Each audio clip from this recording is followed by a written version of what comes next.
Revelation 4. The Throne of Yhwh. Let's see the spiritual symbolism and meaning to the throne of our Heavenly Father and see how it helps us understand how we should read Revelation and prophecy as a whole. Let's start with Revelation 4:1. After these things I looked, and behold, a door standing open in heaven. If you ever studied Torah, this symbolic door to the presence of our Father, Yahweh, has been inaccessible and closed ever since the fall of man. Genesis 3:24. So he drove the man out, and at the east of the Garden of Eden. Even with the tabernacle and the temples built, the presence of Yah was in the Holy of Holies, inaccessible to everyone but the high priest. And the doorway to this room was always a closed-off, thick, large curtain. Now, Yeshua calls himself this door. John 10:9. I am the door. If anyone enters by me, he will be saved. Yeshua gives us access to the presence of our Heavenly Father again, right when he paid for the penalty of our sin on the cross. Matthew 27. And Yeshua cried out again with a loud voice and yielded up his spirit. And behold, the curtain of the temple was torn in two from top to bottom. So now, thanks to Yeshua, we read in Revelation 4:1 that this entrance to being with our Father Yahweh and the ability to dwell with him once again, like in the days of Eden, are restored. Hebrews 10:19. Since therefore, brethren, we have confidence to enter the holy place by the blood of Yeshua, by a new and living way, which he inaugurated for us through the veil, that is, his flesh. Let's continue with Revelation 4:3, with a description of our Heavenly Father in John's vision.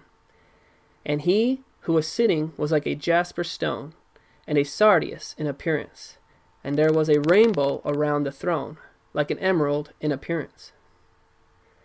Jasper is a green color, representing peace and serenity, the most soothing color to the human eye.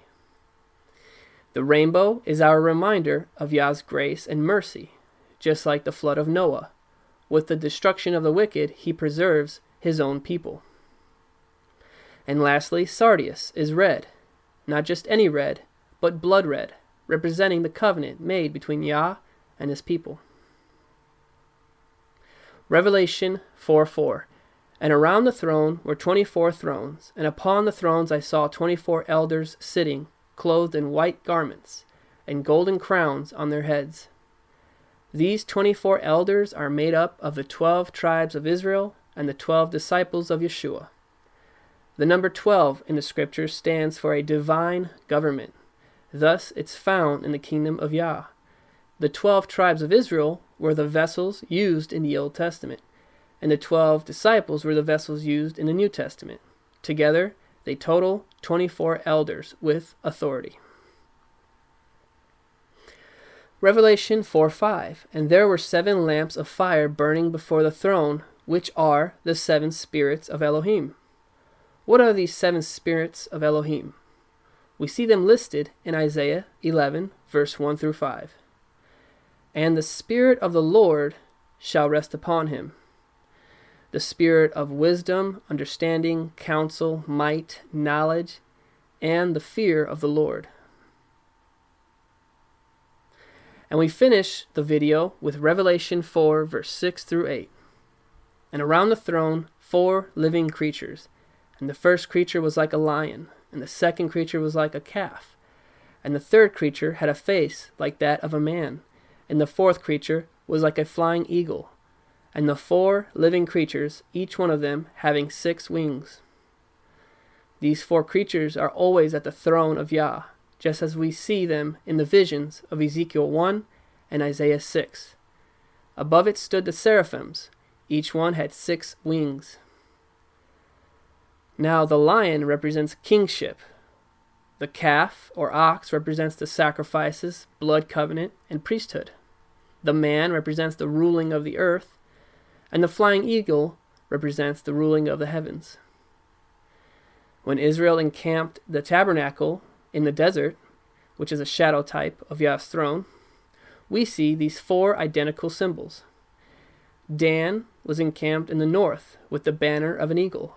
Reuben to the south with the banner of a man. Ephraim to the west, his symbol being an ox. And Judah to the east, which banner is of the lion. To conclude, when we read chapters like Revelation 4, at first glance, the symbolism doesn't seem to really pertain to us individually or personally when it comes to our relationship to Yahweh. But once we define these terms with the Torah and prophets, we suddenly realize how relatable Revelation is to our spiritual walk with Yah. Thank you for watching these videos. Please hit the like button and comment below your thoughts and questions. If you feel led to support this channel, please check out the link in the description below. Thank you and shalom.